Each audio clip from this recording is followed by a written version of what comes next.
Assalamualaikum warahmatullahi wabarakatuh.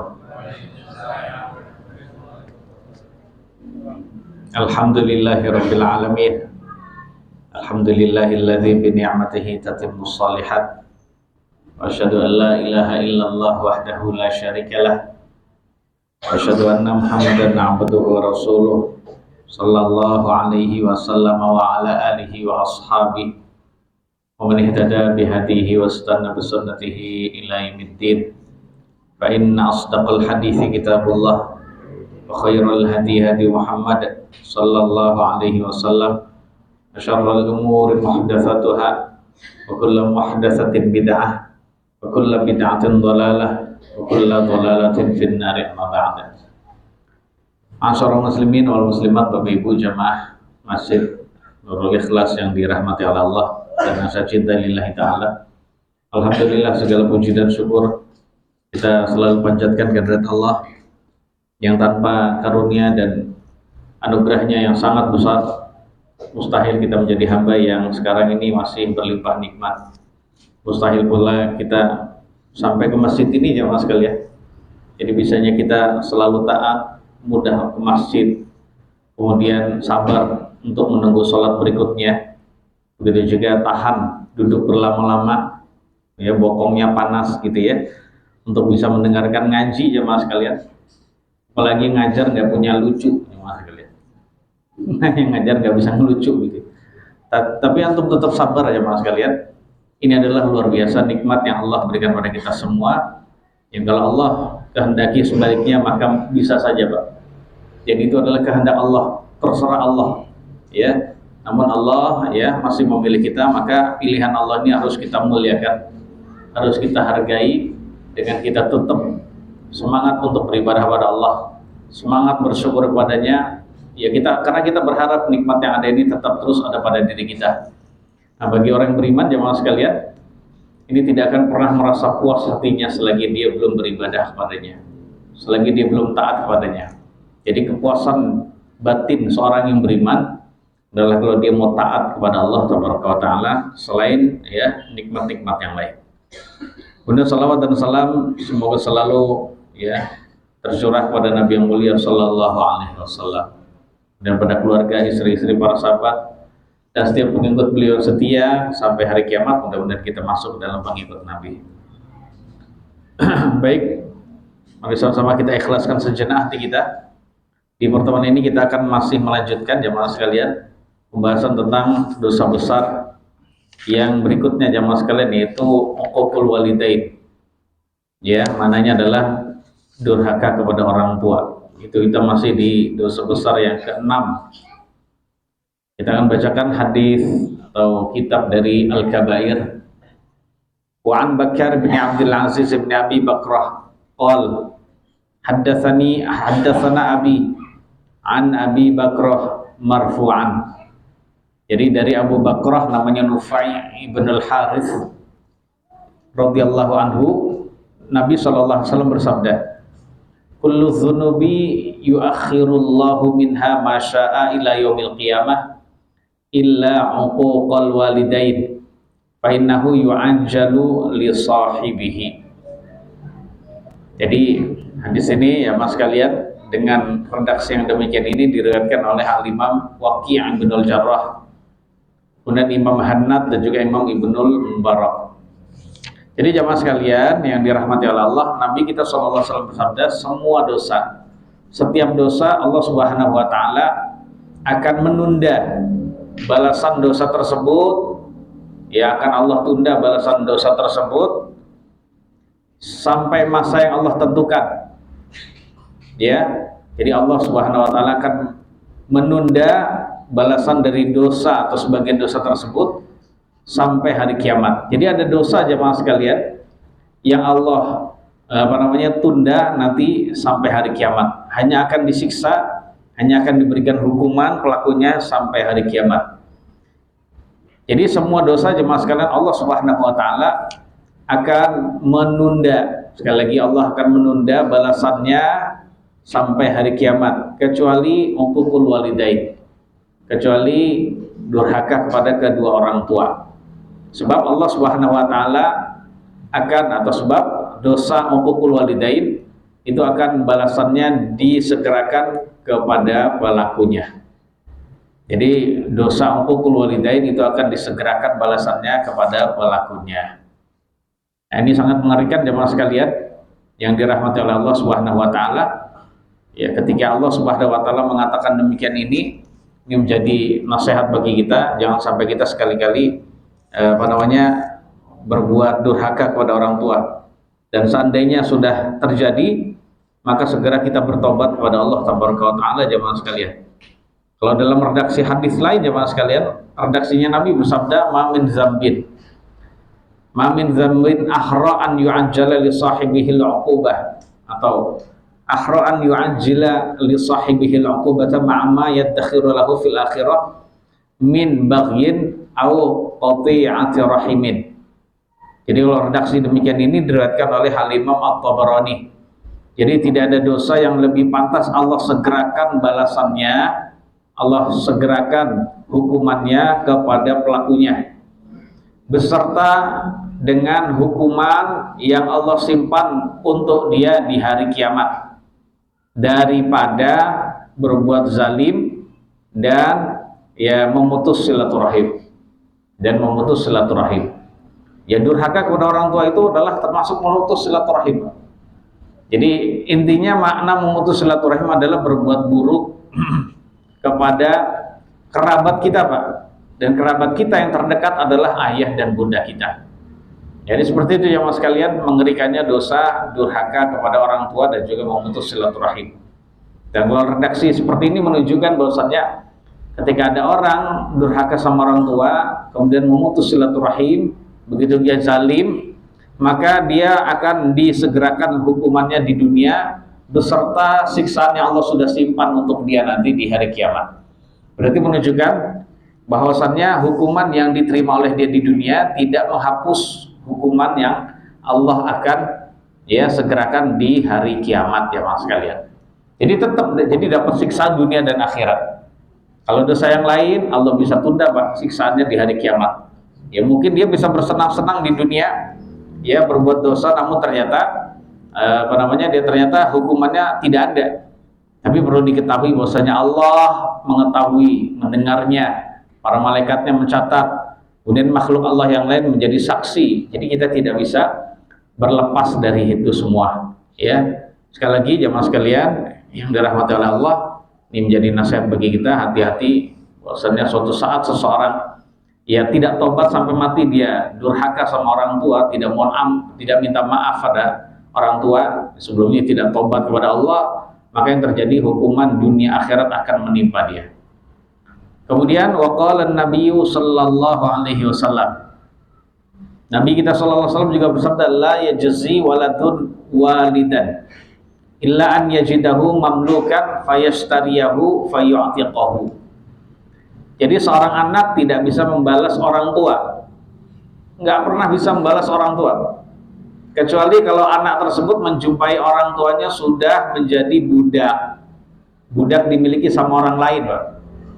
Ya, jadi orang tuanya dijadikan budak, dimiliki sama majikan lain. Kecuali kalau dia menjumpai orang tuanya menjadi budak, lalu dia beli dari majikannya, kemudian dia merdekakan. Nah ketika itu jamaah sekalian, seorang anak barulah bisa membalas jasa orang tuanya. Jadi seperti itu jamaah sekalian. Sebab orang tua itu seakan-akan yang sudah memberikan kita perantara kehidupan bagi kita jamaah sekalian.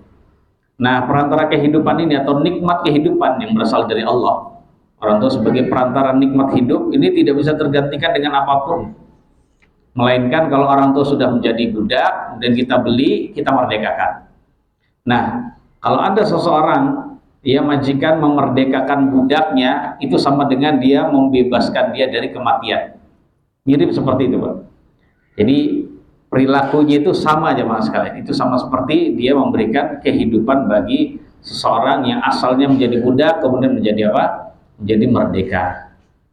Dan hadis yang mulia ini menunjukkan mas sekalian, ya kita karena perbudakan apalagi sekarang tidak ada lagi, maka tertutup pintu kita membalas budi kedua orang tua kita. Namun jemaah sekalian, Kita sebagai hamba Allah juga tidak disuruh untuk membalas, Pak.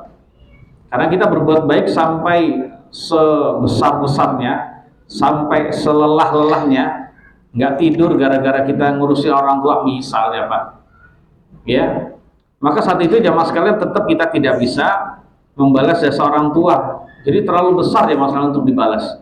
Namun Allah Subhanahu wa taala tidak nyuruh kita, tidak memerintahkan kita untuk membalas. Ya, tidak menyuruh kita untuk membalas, akan tetapi menyuruh kita untuk berbakti.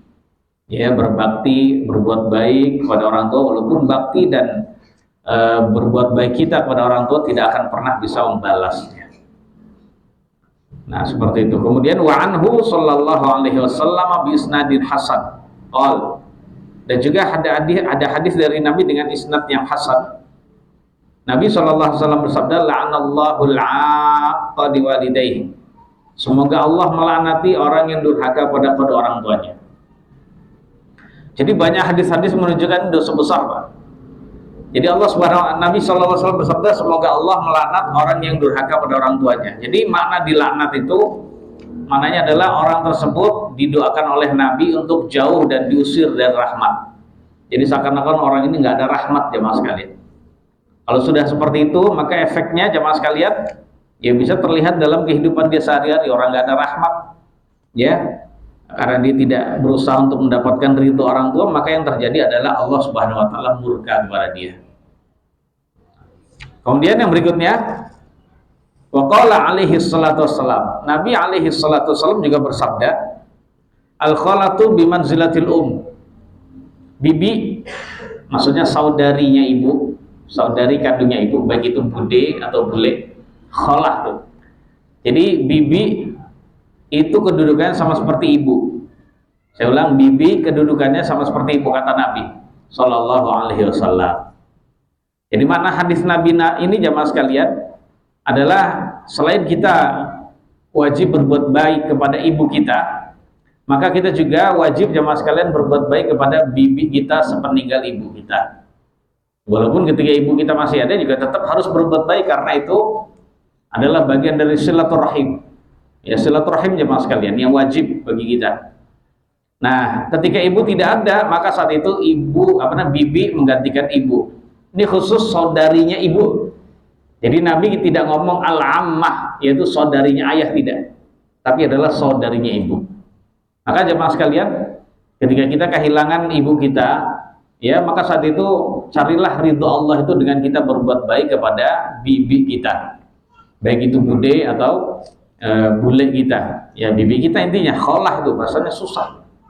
Ya, pokoknya itu tadi, kalau nggak bibi ya bule, atau kalau nggak bule ya bude itu tadi. Nah, seperti itu jemaah sekalian. Kalau dalam riwayat hadis lain, ada seorang laki-laki jemaah sekalian didatangi oleh Nabi dan dia itu berkata, ya Rasulullah, inni asabtu dzamban aziman fahalli min taubah. Wahai Nabi, saya habis berbuat dosa besar, ada tobat nggak bagi saya wahai Nabi? Kemudian Nabi SAW bersabda, fahal laka min kamu punya ibu nggak? Laki-laki itu berkata, tidak wahai Nabi, ibu saya sudah tiada. Kemudian Nabi bersabda, fahal laka min khalah, kamu punya bibi nggak? Saudarinya ibu.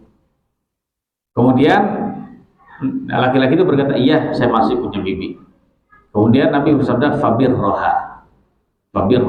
Ya, kalau begitu berbuat baiklah kepada bibimu. Hadis yang mulia itu jemaah sekalian menunjukkan bahwasannya berbuat baik kepada orang tua, khususnya ibu, ya, itu bisa menjadi penghapus, ya, bisa menghapus dosa-dosa besar kita. Jadi siapa saja yang pernah berbuat dosa besar, perbaiki hubungan dengan ibu. Kalau ibu tidak ada, maka saat itu saudarinya ibu, ya. Jadi anggap itu bibi kita yang kekurangan, khususnya seperti ibu kita. Ya, walau seandainya dengan kekurangan, ya mas kalian, kita paling tidak mengucapkan salam, silaturahim sama bibi, ya, sama saudari ibu kita. Ya, kalau memang masih ada waktu aja mas kalian untuk berbakti kepada ibu. Dan itu adalah masuk juga bakti kepada ibu. Karena diantara bakti anak kepada orang tua adalah menyambung famili, atau bersilaturahim kepada kerabat-kerabatnya ayah bunda kita. Ya, seperti itu jemaah sekalian. Apalagi ayah bunda kita rajin silaturahim, rajin berkunjung ke sini dan di situ jemaah sekalian. Setelah itu ya diteruskan jemaah sekalian, jangan sampai putus. Ya, dan itu adalah sebagai wujud ya anak yang berbakti seperti itu. Jadi begitu besar ya mas sekalian ya, ibu khususnya. Walaupun kita berbakti kepada kerabatnya ayah juga berpahala Pak, juga berpahala ya.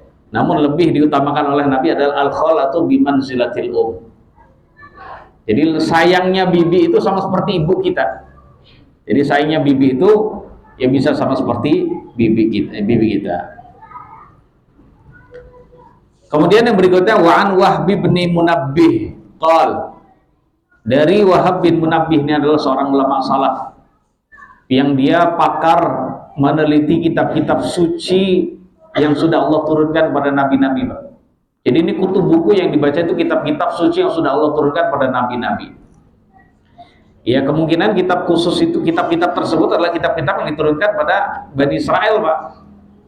Ini kepada orang Bani Israel, karena nabi-nabi yang diutus kepada Bani Israel itu banyak.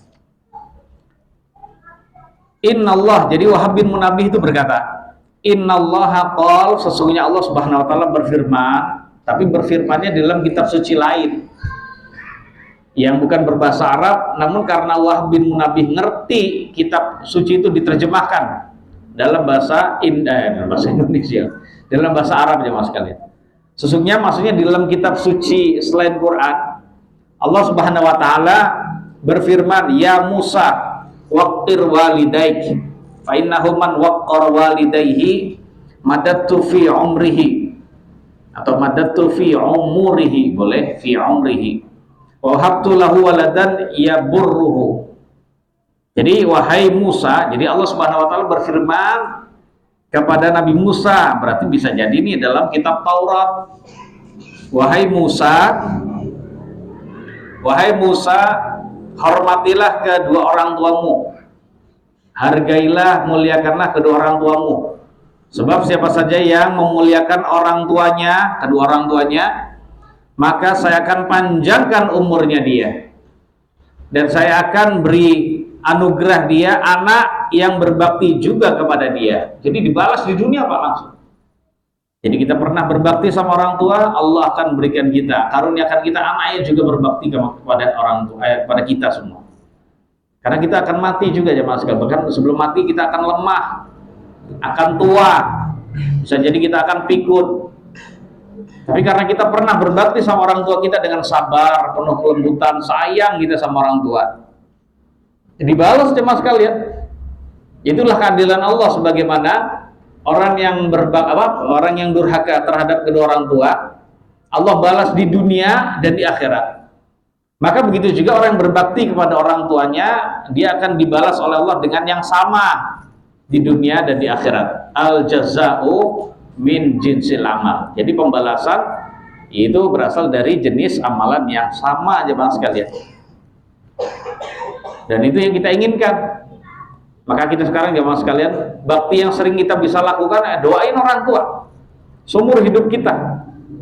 Selama Allah masih menetapkan nyawa kita Pak, doain terus orang tua setiap hari, jangan pernah kita lewat. Ya, jadi seperti itu. Insya Allah nanti kita mati juga seperti itu. Apalagi punya anak banyak ya mas, syukur tuh, dididik yang baik gitu ya.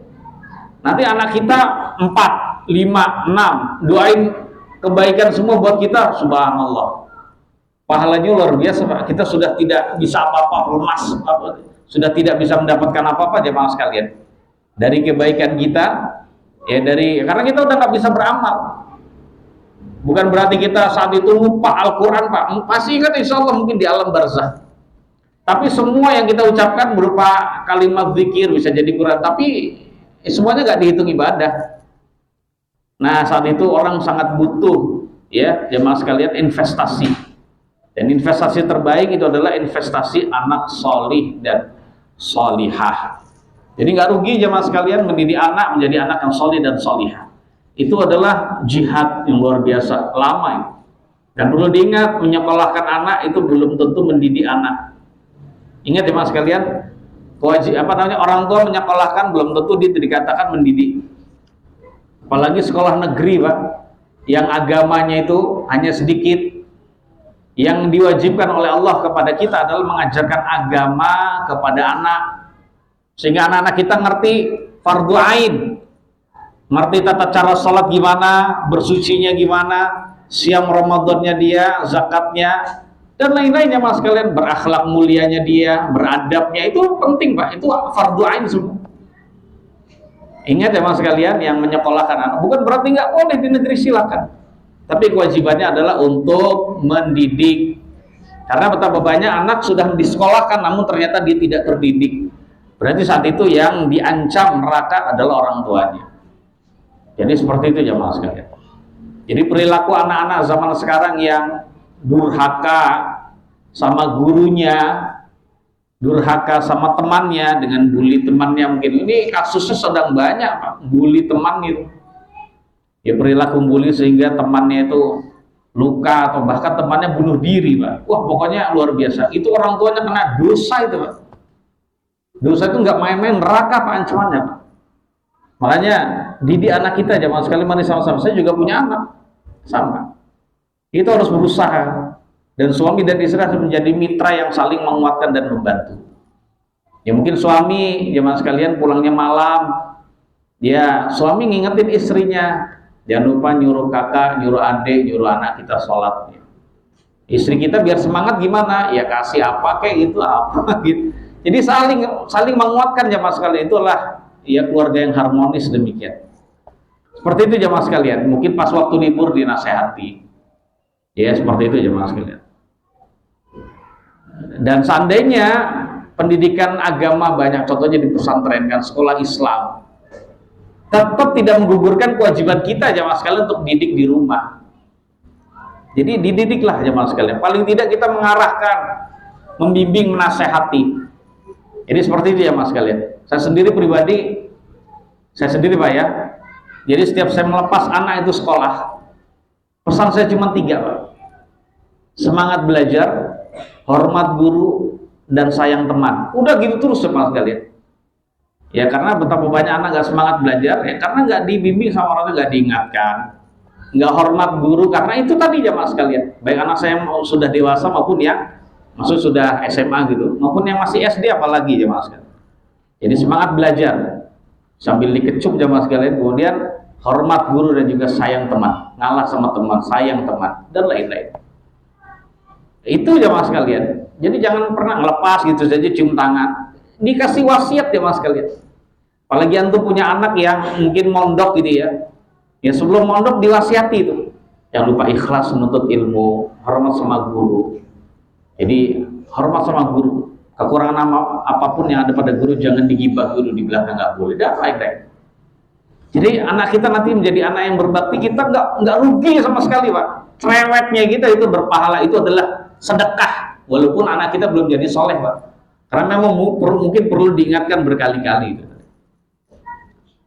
Kemudian wa man aqwa walidayhi qassartu umrahu wa wahabtu lahu waladan ya'uquhu. Jadi kata Allah dalam kitab suci lain gitu ya, yang diterjemahkan oleh Wahab bin Munabbih, dan siapa saja yang durhaka kepada orang tuanya, maka saya akan pendekkan umurnya. Cepat mati ya mas kalian orang yang durhaka sama orang tua. Ya, cepat mati bisa jadi karena itu tadi dikutuk sama Allah Subhanahu wa taala, siksaannya di dunia dan di akhirat. Ya bencana di dunia dia dapatkan ya cepat mati Pak. Bisa jadi seperti itu, atau mungkin dengan cara yang lain. Walaupun dia sehat, kuat ya mas kalian, hartanya banyak, tapi ya Allah pendekkan umurnya. Mana pendek umur itu ya mas kalian, termasuk panjang umur bagi yang berbakti. Itu maksudnya adalah umurnya diberkahi atau tidak diberkahi. Hartanya nggak berkah, umurnya nggak berkah, ya, isinya kemaksiatan dan keburukan ya. Karena apa ya mas kalian, dia ya seperti itu keadaannya, dia berdurhaka kepada orang tua. Jadi saya akan pendekkan umurnya dan saya akan menganugerahkan dia anak, akan memberikan dia anak yang durhaka juga kepada dia, dibalas langsung ya mas kalian. Apalagi anak kita itu peniru yang ulung Pak. Apa yang dilakukan orang tua akan ikut dilakukan Pak. Walaupun dia diam dulu, Tapi suatu saat Allah akan berikan ilham kepada anak untuk durhaka kepada orang tuanya. Karena melihat anaknya atau orang tuanya durhaka kepada ayahnya sendiri. Ayahnya dikasarin, udah tua Pak misalnya, dikasarin, dimarahin mulu. Itu anak lihat diem mungkin Pak, nggak ngingetin, tapi akan terekam terus. Dan Allah akan memberikan dia ilham untuk durhaka kepada yang pernah durhaka kepada orang tuanya. Wah, ini neraka Pak. Kalau kita tak punya anak seperti itu, neraka dunia. Dan itu adalah hukuman yang Allah segerakan, di antara hukuman yang Allah segerakan di dunia kepada dia. Wa qala Ka'bun rahimahullah, dan juga Ka'ab seorang tabi'in, dan dia juga termasuk mantan ulama Bani Israel jemaah sekalian. Dia masuk Islam gitu. Walladzi nafsi biyadihi, demi zat yang diriku di tangannya. Innallaha la yaj'alu hinal 'abdi idza kana 'aqqan liwalidayhi liyaj'ala lahul 'adzab.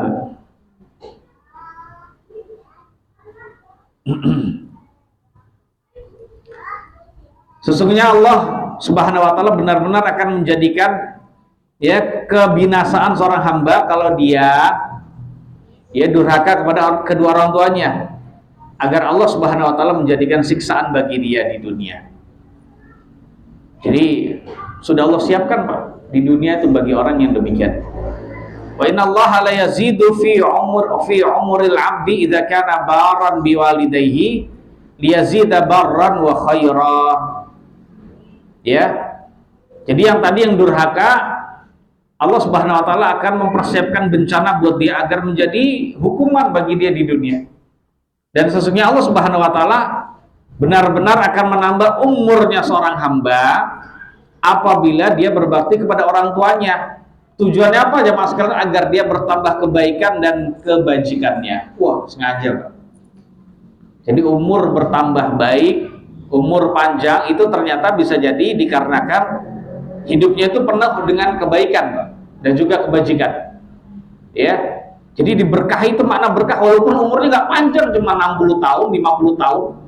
Tapi ketika dia berbakti kepada orang tua, Allah akan jemaah sekalian tambah umurnya dengan cara dipertambah setidaknya supaya dia bertambah kebaikannya. Jadi bisa memang bertambah benar umurnya jemaah sekalian, supaya dia, karena orang ini orang yang berkah, tambahnya umur akan bertambah juga kebaikan dari dia. Agar seperti itu, sengaja Allah Subhanahu wa taala ingin meningkatkan derajat dia di akhirat kelak. Allah sengaja ingin memberikan dia posisi yang enak, posisi yang tinggi di akhirat kelak, jemaah, sengaja seperti itu. Jadi luar biasa jemaah sekalian ya, akibat atau balasan ya bagi orang yang berbakti. Wa qala Abu Bakar bin Abi Maryam, Abu Bakar bin Abi Maryam, qara'tu fit Taurah man yadrib abahu yuqtal. Jadi Abu Bakar bin Abi Maryam rahimahullah, dia juga termasuk salah satu ulama salaf, berkata, saya pernah membaca dalam kitab Taurat ada kata-kata berisi gini Pak, siapa saja yang memukul ayahnya maka dia dibunuh. Dibunuh ya maksudnya. Kalau kita ada orang memukul ayahnya, tobatnya gimana Pak? Ya sudah, tobat, mohon ampun sama Allah, habis itu minta maaf sama ayah, minta ridhonya, cukup itu Pak. Jadi hukumannya nggak ada hukuman berupa nyawa, hilang nyawa, tidak ada. Berarti kalau di zaman itu Pak diterapkan hukum Taurat, eksekusi mati Pak. Berani-beraninya anak nampar ayahnya, mati dia jemaah sekalian. Itu di dalam hukum Taurat. Memang hukum Taurat banyak yang berat Pak, banyak yang berat jemaah sekalian. Ya, diantaranya ini. Di dalam kalangan Bani Israel juga hukuman yang berat gimana? Itu ternyata air tidak bisa mensucikan najis Pak. Coba bayangin, air nggak bisa mensucikan najis, apalagi debu. Debu itu hanya kekhususan jemaah sekalian umat Islam, ya. Nah, air tidak bisa mensucikan dari najis. Sehingga jemaah sekalian, orang Bani Israel cara mensucikan najis bukan dengan air. Tapi kalau ada pakaian yang terkena najis itu harus digunting, Pak. Kulit yang terkena najis gimana? Nggak bisa disiram air. Nggak bisa Pak, karena hukum yang Allah berikan seperti itu. Nah, caranya adalah dengan cara kulitnya itu, kulit arinya itu digunting. Di atas itu, berat Pak. Ini termasuk kondisi berat yang dialami oleh orang Bani Israel. Dan ini kalau diterapkan di kita, nggak mampu kita, Pak. Nggak mampu jemaah sekalian. Jadi seperti itu. Saya akan bacakan di dalam kitab yang lain juga.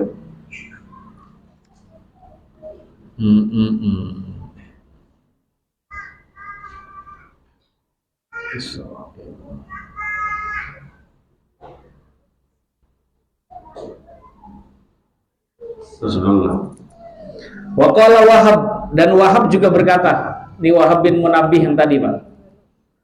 Fit Taurah, di dalam Taurat itu ada tulisan malaman sakka walidahur rajmu. Orang yang sudah menampar ayahnya, menampar orang tuanya, hukumannya rajam. Ternyata eksekusi matinya itu adalah dengan cara dilempari batu sampai mati, Pak. Jadi udah kayak orang berzina aja, gitu. Ngeri ya mas sekalian. Kalau sekarang jemaah sekalian, ya dengan cara, kalau syariat Islam itu isinya mudah. Ada orang durhaka sama orang tuanya, teriak sama orang tuanya, mohon ampun sama Allah, tobat nasuha, jangan ulangi lagi. Habis itu minta maaf dan minta ridho orang tua, sampai orang tua memaafkan dengan cara apapun. Dan kalau orang tua sudah memaafkan, sudah tobat, hapus dosanya, nggak perlu pakai mati ya mas sekalian. Namun ya Allah, ya hukuman dari kalangan Bani Israel gitu ya mas sekalian.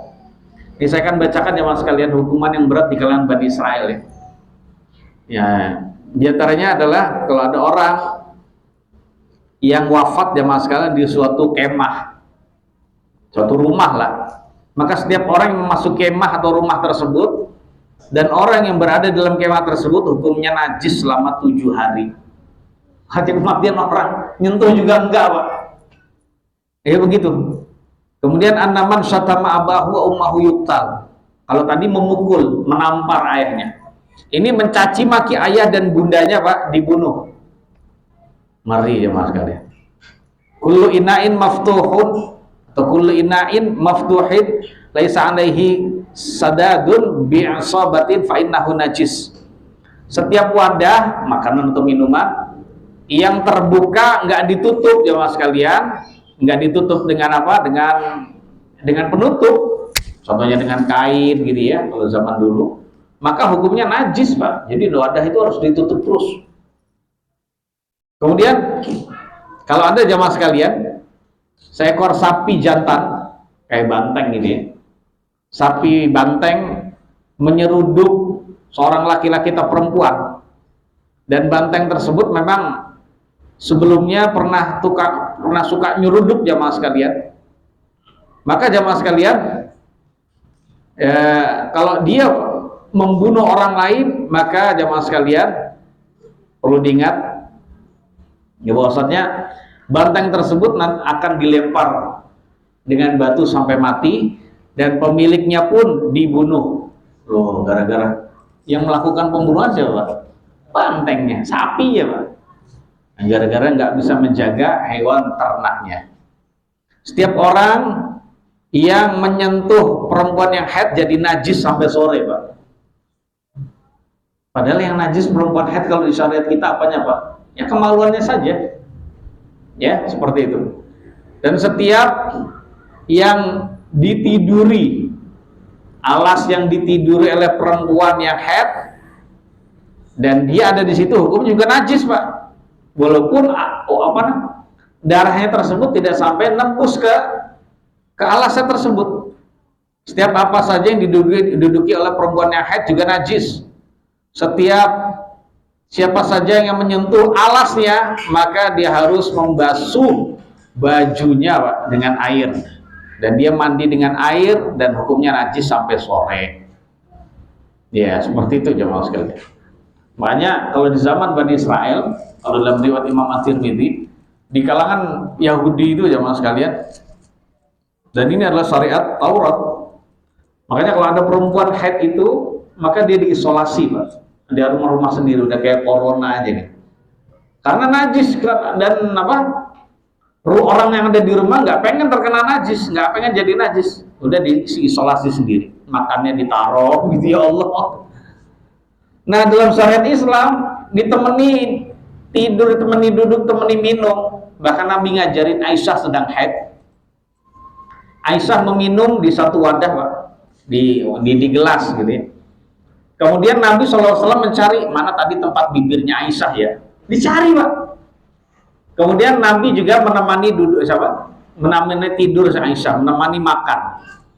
Bahkan saat Aisyah itu sedang haid, Nabi membaca Al-Quran di pangkuannya, bukan pangkuan ya, apa ya? Nabi tiduran dan menjadikan pahanya Aisyah itu sebagai bantalan. Bodoh, masalahnya luar biasa. Nabi saat itu membaca Quran, nah, gitu Pak. Kemudian ada lagi jamaah sekalian, tidak boleh mengambil fidyah. Ya jamaah sekalian, tidak boleh mengambil fidyah. Kalau sekarang itu diat jamaah sekalian. Bagi orang bagi orang yang atau dari orang yang sudah membunuh. Jadi hukuman membunuh mesti mati Pak, nyawa bayar nyawa. Itu di zaman dulu Pak. Kalau dalam syariat Islam mudah. Membunuh walaupun sengaja Pak, membunuh walaupun sengaja. Ya saudara kita tuh yang dibunuh dan yang bunuh disimbolkan. Masa gara-gara cuman istirahat di masjid dipukulin Pak? Mendingan disiram Pak ya, masih lebih ya walaupun dia ngeyel gitu. Ini biarin aja orang tidur di masjid, kenapa sih? Pikiran kita kan nggak nyas, memang beda gitu Mas sekalian. Nah orang seperti itu ya Mas sekalian, itu sudah bunuh dengan sengaja itu, maka hukumannya mati ya Mas sekalian. Nah seperti itu. Kalau di syariat kita itu hukumannya ada kalanya dia dihukum mati, atau ada kalanya dimaafkan oleh walinya, ahli warisnya, tapi walinya meminta diat berupa 100 onta, atau ya walinya atau keluarganya memaafkan dia tanpa menuntut kisos dan juga diat. Bisa Pak, ada 3. Dalam Islam itu mudah ya. Maka kalau ada orang yang dipancung Pak, mau dipancung gitu gara-gara dia bunuh orang, maka ternyata keluarga, karena awalnya keluarganya sepakat, tapi ketika mau dipancung gini tiba-tiba stop, saya maafkan dia. Satu aja keluarga yang maafin, nggak jadi dibunuh dan nggak jadi dikisos. Kisos itu terjadi kalau keluarganya sepakat balas kisos semua oke.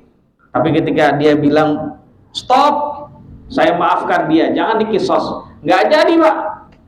Waduh, langsung sujud syukur itu pembunuh gitu ya. Kemudian ada lagi jamaah sekalian, kalau ada orang berbuat syirik, maka hukumannya juga mati dengan cara saling membunuh satu dengan yang lain. Makanya Bani Israel ketika mereka menyembah patung anak sapi, maka Allah Subhanahu wa taala ya memberi wahyu kepada Nabi Musa alaihissalam supaya mereka saling membunuh satu dengan yang lain. Udah kayak perang-perang gitu. Misalnya ada yang sisa tersatu dia perkasa Pak, maka saat itu dimaafkan, udah cukup gitu. Atau dalam riwayat yang lain dia dibunuh oleh orang yang tidak bersalah, tidak berbuat syirik Pak. Belum ya Pak? Antum udah jam jadi ya? Udah belum? Ada lagi jamaah sekalian. Ternyata kalau kita punya kewajiban zakat, zakat yang kita bayar berapa jamaah sekalian? 1/40 atau 2,5%. Dikit banget Pak ya. Tapi di zaman Bani Israel, kalau ada orang wajib zakat, maka 1/4 hartanya Pak. Wow, 1/4 harta zakatnya itu. Siapa yang mampu Pak? Orang dulu mampu karena Allah tahu mampu Pak. Karena Allah tahu, hanya Allah Maha tahu Pak.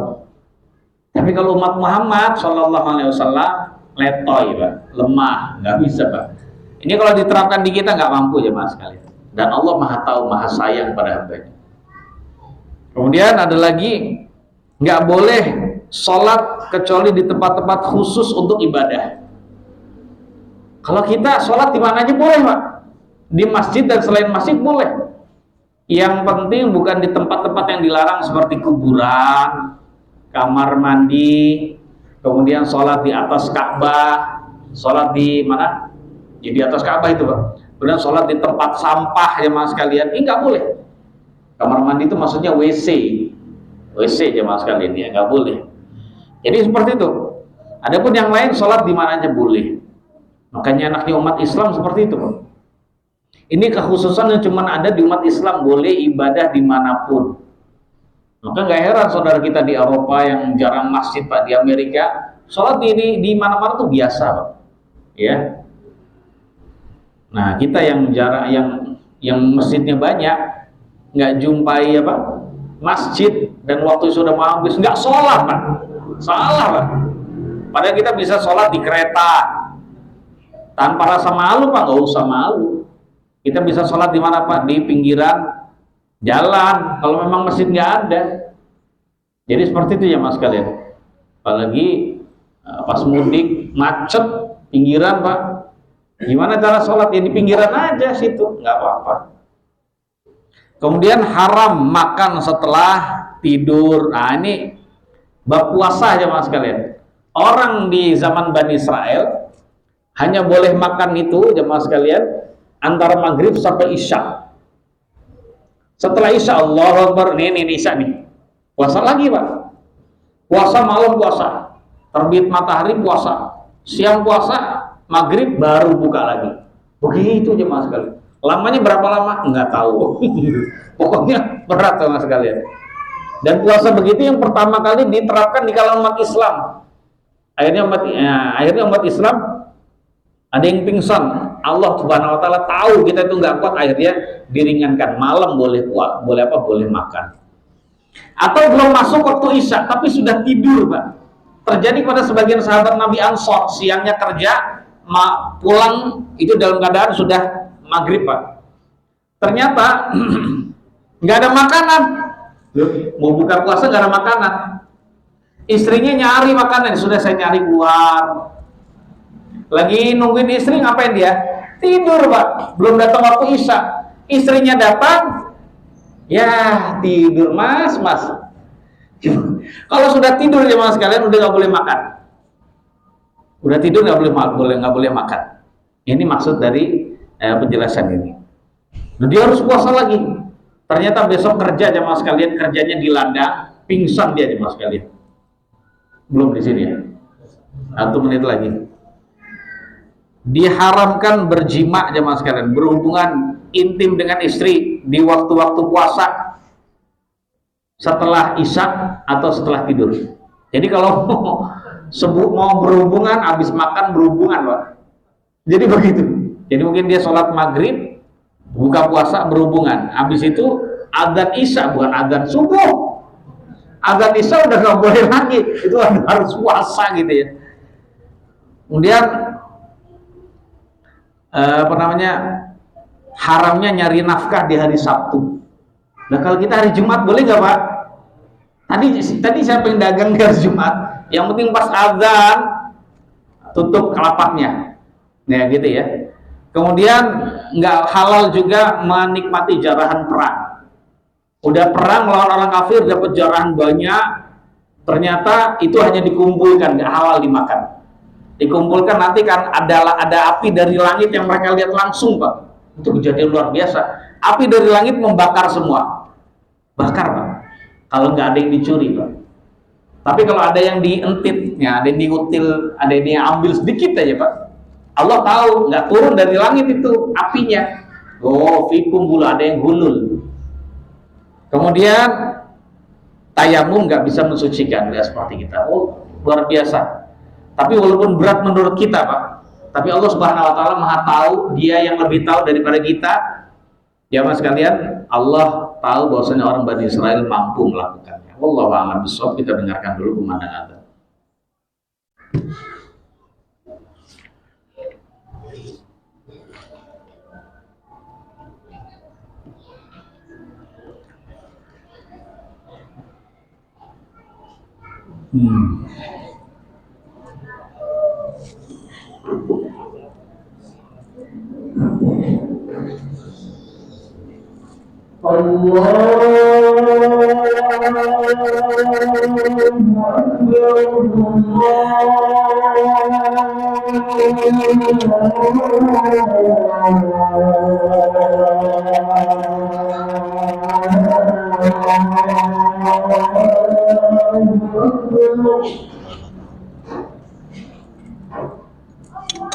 Allah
Ya, barangkali di antara jamaah dia mau bertanya berkenaan dengan itu yang lain, silakan.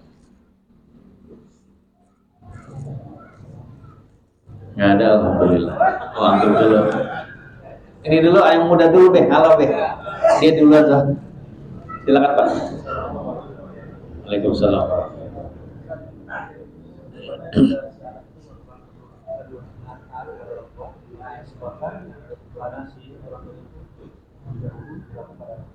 Ya, begitu. Ini pertanyaan bagus. Bagaimana apabila ada anak durhaka dikarenakan orang tuanya durhaka juga kepada anak? Ya nggak boleh. Durhaka orang tua nggak boleh dibalas dengan durhakanya anak. Walaupun tadi saya bilang begitu, itu balasan orang tua bukan berarti anak boleh durhaka, nggak boleh. Jangan. Jadi orang tua walaupun durhaka kepada anak, contoh nggak pernah ngurusin anaknya, lari ibunya ditinggal, nggak ngurusin. Kalau udah nggak ngurusin, nggak ngasih nafkah, datang ketika anak ini dewasa dan berhasil, minta maaf sama anaknya, ya dimaafin. Kalau mau masuk surga, gitu ya. Ya kalau mau masuk surga ya nggak usah dimaafin. Gitu. Jadi itu memang berat ya, jihad. Makanya jihad, surga itu berat, nggak bisa kita dapat dengan santai, gitu nggak bisa. Walaupun sang anak itu sudah rajin sholat, udah melakukan rukun Islam begitu banyak, namun nggak maafin ayahnya, itu durhaka sama ayah.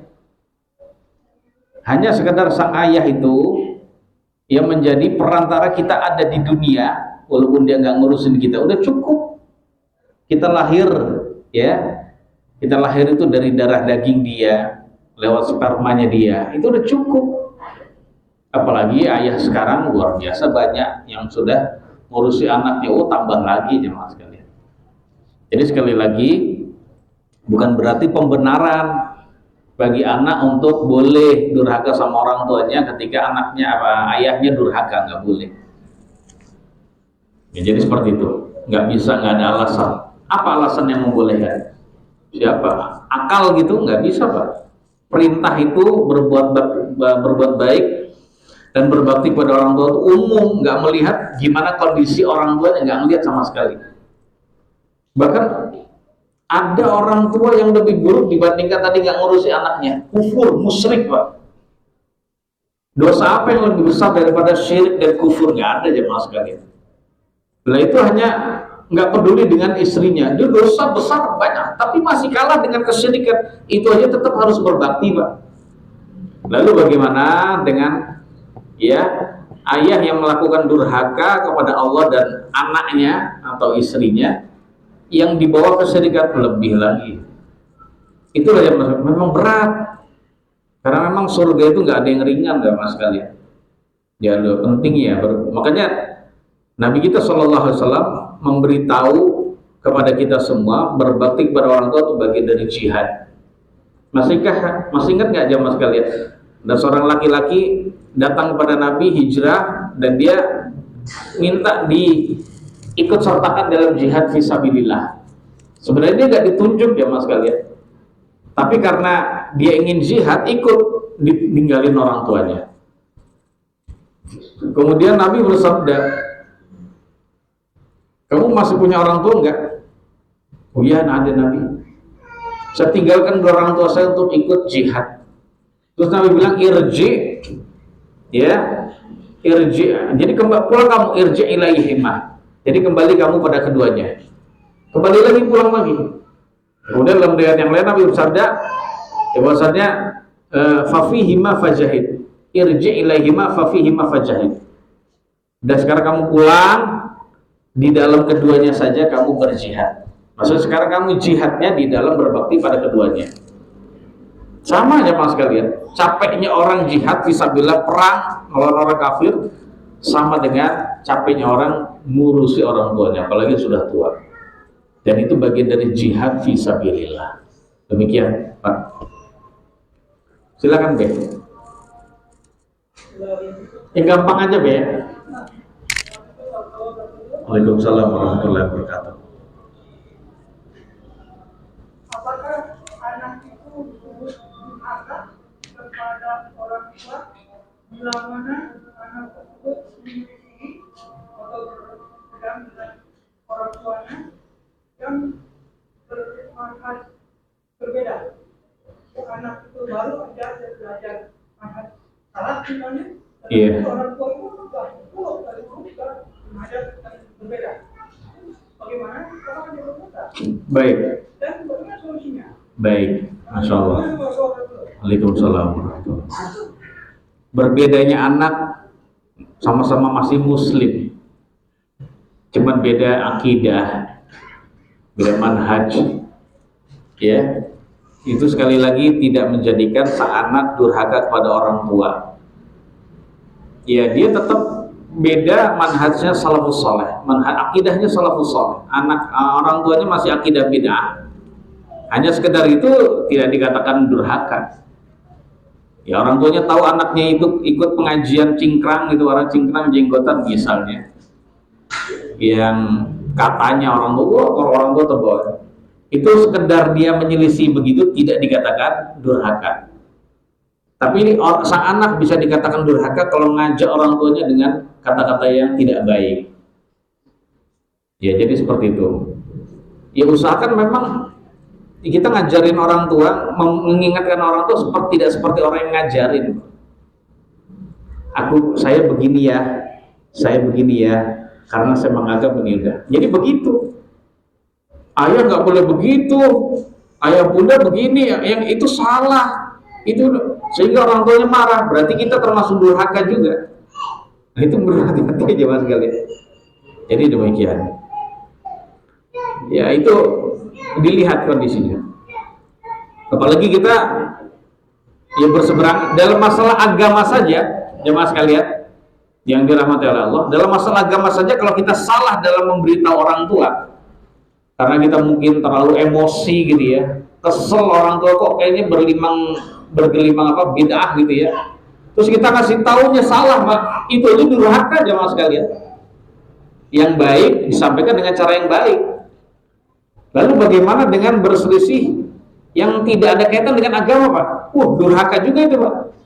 Anak maunya A, orang tuanya B. Durhaka juga sampai.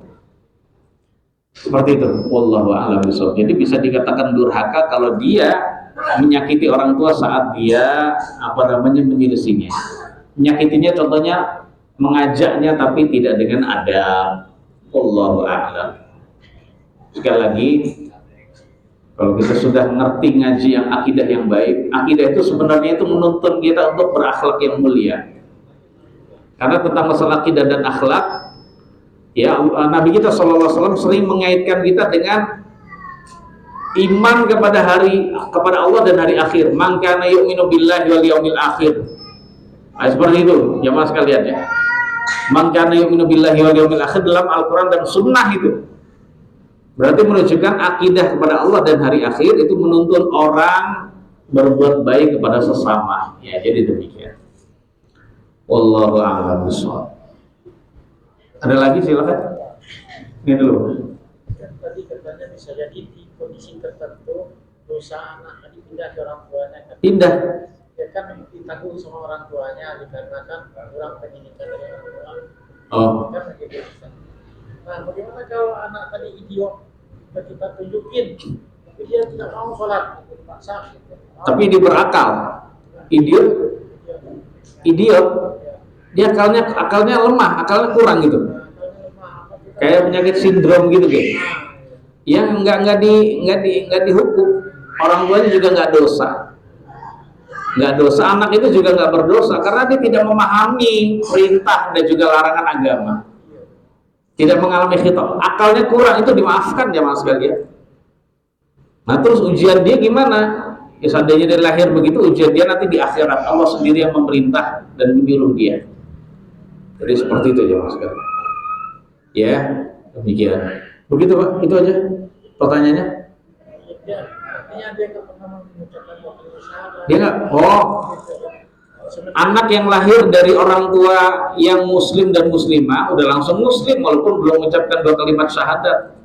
Gitu. Sebenarnya anak itu muslim, cuman masalahnya dia berakal atau tidak.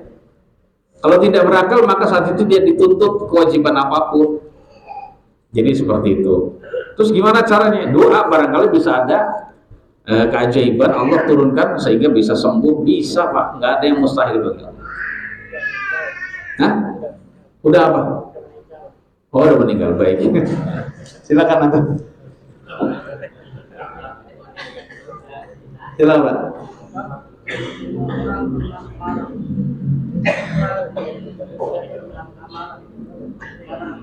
Apa? Ah? Orang disuruh menahan amarah terus? Apa marah? Ulangi Pak. Semua orang pernah marah. Iya terus? Kita disuruh menahan amarah.